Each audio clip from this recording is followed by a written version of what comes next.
Okay, so let's unpack this. Uh, We're all thinking about retirement, right? yeah. And lately, and maybe you've been thinking a bit more about, diversification, finding some stability, especially when the economic landscape feels a little unpredictable. Absolutely. Protecting those hard-earned savings from things like inflation or market swings is definitely top of mind for a lot of people right now. And that leads us right into today's deep dive. We're exploring a specific strategy that seems to be getting some attention. Rolling over funds from a traditional retirement account, like, say, a 401k, Right. into something called a Gold IRA. Yeah, and our source for this is an article titled "How Do You Execute a 401k to Gold IRA Rollover?" It's by Doug Young. Go guy. Okay. And he's described as a professional with like over 20 years of experience in financial investing, commodity trading, and importantly, precious metals. Got it. So our mission today, really just to take this article, pull out the most important nuggets, Yeah. the key steps, the crucial rules, the potential benefits Doug Young lays out. Right. We want to give you a clear picture of what's involved if you're maybe considering adding physical precious metals to your retirement strategy. Mm-hmm. Think of us as, well, guides through this specific corner of finance. Okay, let's jump in then. So first off, what exactly is a rollover in this context? And I mean, why might someone even think about doing it? Well, the source defines it pretty simply. It's just moving funds from one qualified retirement account, maybe an old employer's 401k you still have, Mm-hmm. into a new one. In this case, that's a self-directed Gold IRA. Hmm. It's basically transferring your savings while keeping their tax-deferred status. That's the goal. And the fundamental difference between that old 401k and this gold IRA is pretty significant, according to Doug Young. Your 401k is typically tied to an employer, right? Right. And it offers a pretty limited menu of investment options, usually stocks, bonds, mutual funds, things chosen by the plan administrator. Yeah, you're picking from a set list they give you. Exactly. Now, a gold IRA, that's a self-directed individual retirement account. And this is where the article highlights a key difference. Control. Control. Yeah, it gives you Yeah. the ability to hold physical precious metals, gold, silver, platinum, palladium, directly within that tax-advantaged IRA structure. Okay, so the why becomes a bit clearer then. Why shift from that employer menu to this self-directed account that can hold actual metal? Well, Doug Young's article points to a few reasons people consider this. One is gold's really long history. Okay. It's been seen as a reliable store of value for, well, centuries. It tends to retain value during economic uncertainty. So it's often viewed as a hedge against inflation. Which, yeah, as we mentioned, is something a lot of people are focused on right now, protecting their purchasing power. Precisely. And another major driver the source talks about is diversification. Adding precious metals introduces a different asset class to your portfolio. So not just stocks and bonds. Right. This can reduce your overall exposure to the volatility of those traditional assets, potentially adding a layer of protection during, turbulent markets. Kind of like adding a different kind of ballast to your financial ship, maybe? Sure. What about the specific potential benefits of doing the rollover itself? The article highlights two main advantages here. First, the ability to actually hold physical, tangible gold. Right, the actual metal. Yeah. Doug Young notes that unlike, say, paper investments that might be affected by currency fluctuations or inflation in different ways, here you own the actual metal itself. You're holding the literal asset. Exactly. Second big one, tax advantages. When it's executed correctly, and that correctly part is like super important, a 401k to gold IRA rollover can be done without triggering immediate tax liabilities or penalties. It's a tax-free transfer of funds if you follow the rules precisely. Which naturally brings us to the how. Okay, so if someone decides, all right, this sounds interesting, I want to explore it based on these potential benefits, how does Doug Young's article say you actually do it? Right. The process involves several distinct steps, and the article really stresses that careful planning is absolutely necessary. You want a smooth transition. Makes sense. Step one seems to be choosing your partners. The source identifies two essential players you'll need: a Gold IRA company and a custodian. Yeah, the Gold IRA company is presented as sort of your main point of contact. They oversee the whole process. Okay. They help with setting up the account, managing the rollover itself, assisting you in selecting and procuring the specific metals, and they work directly with the custodian. They often have established relationships with experienced custodians they can recommend. And the custodian, what's their vital role in all this? Their role is really all about compliance. The custodian is a specialized financial institution. The IRS mandates them to hold assets in IRAs that need special handling, like physical precious metals. They make sure the account adheres to all the IRS regulations, and critically, they are responsible for arranging the storage of your metals at an IRS-approved depository. So while maybe you can choose your own custodian, the article suggests using the company's recommendation often makes sense, just because they already have that working relationship. Might streamline things. Yeah, that existing partnership can definitely help avoid potential hiccups down the line. Okay, step 2 then is funding your new account. Once it's set up, you got to get the money from your old 401k into the new Gold IRA. The source details 2 methods, a rollover or a transfer. And here's where the article gives us a really critical piece of advice, almost like a warning, especially about one method. Cool. The first way is a direct rollover.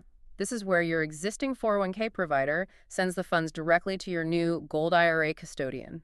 No stops in between. And the source sounds pretty clear. This is the strongly preferred approach. Why? Because it basically eliminates the risk of accidentally messing up and incurring penalties or taxes. Exactly. The risk comes with the alternative, Okay. an indirect rollover. Okay. In this scenario, the funds from your 401k are sent to you personally. And the absolute non-negotiable rule here is that you then have exactly 60 days, not 61, not 62, to deposit those funds into your new Gold IRA with the custodian. Wow. And the article stresses extreme caution with this indirect method, right? Yeah. Missing that 60-day deadline, even by a day. Yep. Means the IRS will likely consider that withdrawal taxable income, and you could face significant penalties if you're under 59 and a half. That 60-day clock sounds like a major potential pitfall, the source highlights. It's a hard deadline, absolutely. And Doug Young really emphasizes using the direct rollover just to avoid that stress and risk entirely. Makes sense. Okay, step 3, once the account is funded, is actually selecting the precious metals. And the source makes it clear you can't just buy any old gold coin and stick it in there. Correct. The IRS has specific, quite strict purity requirements for metals held in an IRA. The article lists them out. Like what?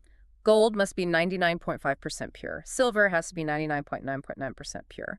And both platinum and palladium need to be 99.95% pure. Wow, okay, those are very precise standards. So what actually meets that? Does the article give examples of approved stuff? Yeah, it does. It lists several examples of commonly accepted items that meet these IRS purity standards. Things like the American Gold Eagle coin. Though its purity standard is met via specific rules, the article includes it.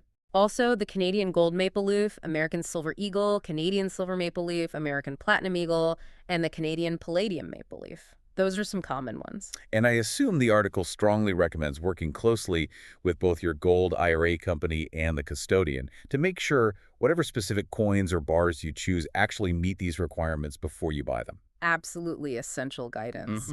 Because, yeah, non-compliant metals can cause real issues with the IRS. Right. Okay, finally, step 4. Storing your precious metals. You bought them, they meet the standard. Now, where do they actually go? The source is very, very clear on this. It's another mandatory IRS rule. Physical metals in a Gold IRA must be stored at an approved depository. An approved depository. Yes. And this storage is handled by your licensed custodian. So definitely no keeping them in a safe at home or just a regular bank safety deposit box. Absolutely not for an IRA, according to the source. Nope. The article explains that these approved depositories are highly secure, like state-of-the-art vault facilities. They offer much greater security than personal storage options anyway. Okay. Your custodian will typically provide you with a list of these approved depositories to choose from. That makes a lot of sense, really, when you think about both the security aspect and just ensuring everything stays, above board with the IRS rules. Compliance and security definitely go hand in hand here. So beyond just the basic steps, the article also digs into some crucial details you need to navigate and offers some strategic thoughts, too. We've kind of touched on IRS rules throughout the steps, but the source really underscores their importance, doesn't it? It really does. Adhering to those IRS rules isn't optional. It's critical if you want to maintain the tax advantage status of your account and avoid penalties. The source revisits that critical 60-day window for indirect rollovers as like the prime example of a rule you just cannot break. Yeah, that one seems key. But it also reassures you that your Gold IRA company and your custodian, they're there to guide you through that regulatory landscape. Okay, that's good to know. Yeah. You're not expected to become an instant IRS expert overnight. Yeah. The article also shares some practical tips for making the whole process smoother. Yeah, pretty straightforward advice, actually. Like, Working with reputable partners, choosing a company and custodian with solid track records seems obvious but important. Right. And keeping meticulous records, every transaction, every communication, just keep a file. That record-keeping advice feels like basic good practice for any big financial move, but maybe especially important here given all the specific rules. It really is.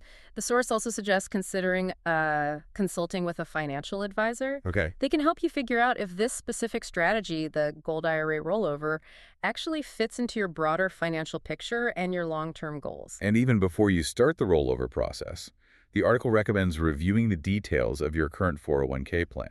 Yeah, absolutely. Understand its terms, look for any potential fees for moving funds out or other specific rules that might apply just to your current account. Just helps avoid surprises later. Good point.